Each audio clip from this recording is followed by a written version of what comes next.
बादल देखो लगे गरजने। ए बच्चा पार्टी ई का गुरु बने गा रहे हो?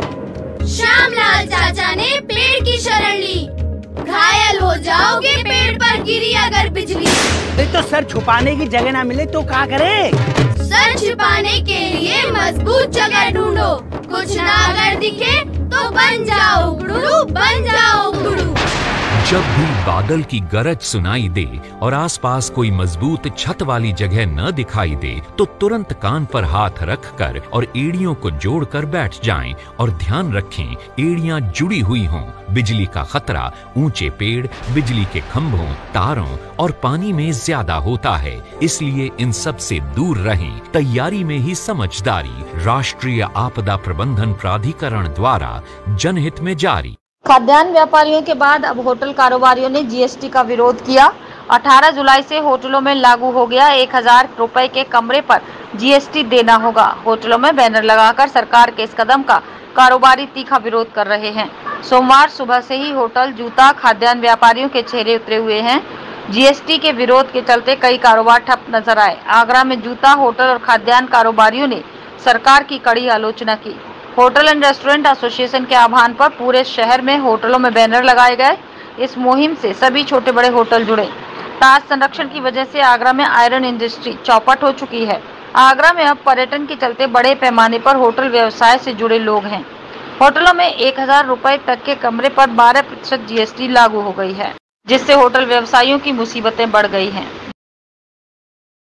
अर्थव्यवस्था सिर्फ पर्यटन और जूते से थी। पिछले 2-2.5 साल में कोरोना के कारण बर्बाद हो गए। सरकार द्वारा केंद्रीय और राज्य किसी भी तरीके की हमको सब्सिडी नहीं दी। बिजली का बिल पूरा जमा किया, हाउस टैक्स पूरा जमा किया।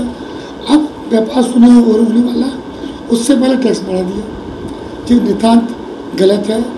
आपके द्वारा हम सरकार से निवेदन करते हैं इस जीएसटी को 12% को तत्काल हटाया जाए, तो ठहरने वाला भी बहुत गरीब तबके का व्यक्ति होगा और जो होटल होगा वो भी बहुत मध्यम वर्गीय होगा।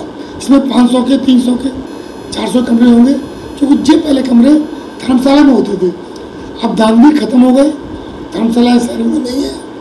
देखिए 1000 रुपये से नीचे ही भी जीएसटी लगा दिया गया है। 0 से 1000 रुपये तक के बीच में जो टैक्स लगाया गया है जीएसटी, वो व्यवहारिक नहीं है। इससे बहुत सारी कॉम्प्लिकेशंस आएंगी और हर कस्टमर्स इतना आसानी से वो जीएसटी पे करने के लिए रेडी नहीं होगा। आज जैसे सुबह का ही इंसिडेंट्स, जब मैं होटल पर आया तो बताया गया कि साहब कस्टमर से जब जीएसटी मांगा गया तो उसने कहा कि मुझे जीएसटी की पहले डेफिनेशन बताइए कि जीएसटी क्या है। तो उसने कहा गुड्स एंड सर्विस टैक्स, कि मुझे क्या आपने ख़रीदा, मैंने आपने क्या मुझे बेचा। और सर्विस टैक्स की बात रही जहाँ तक, तो आपने मुझे क्या 1000 रुपये के अंदर जो मैं कमरा आपसे 700 रुपये का लिया, तो आपने मुझे क्या सर्विसेज दी हैं 700 रुपये में। तो उसने कहा साहब ये तो गवर्नमेंट ने आज से लागू कर दिया कि मैं तो नहीं दूंगा। काफ़ी उससे आर्गूमेंट्स होने के बाद वो कस्टमर बिना जीएसटी पे करे हुए चला गया होटल। सबसे बड़ी बात ये है, ऐसे में 12% जीएसटी लागू होने के बाद में जो आम लोग हैं जो होटल में कमरा बुक करने जा रहे हैं, उनको किस तरह से क्या महंगाई का सामना करना पड़ेगा या आपको क्या दिक्कत आने? बिल्कुल आम भाषा में क्या है?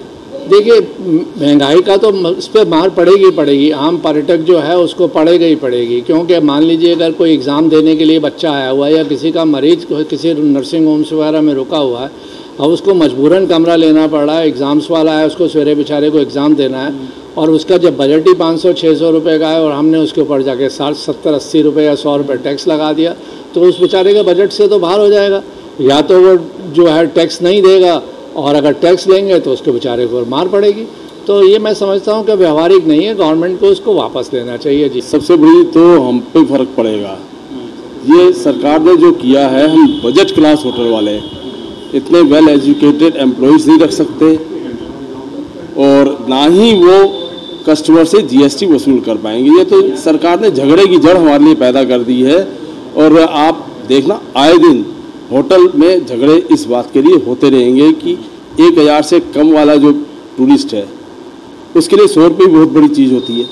अब जो 100 रुपये के पीछे भी लड़ेगा। तो आम जो पर्यटक की मांग की है अभी तक सेंट्रल गवर्नमेंट? बिल्कुल हमने मांग की है, मांग तो करते ही रहते हैं, मांगे तो बहुत की है, पर मांग पूरी होना सबसे उचितपूर्ण चीज़ होती है। सरकार को सोचना चाहिए कि क्या चीज़ वास्तव में प्रैक्टिकली हो सकती है नहीं हो सकती।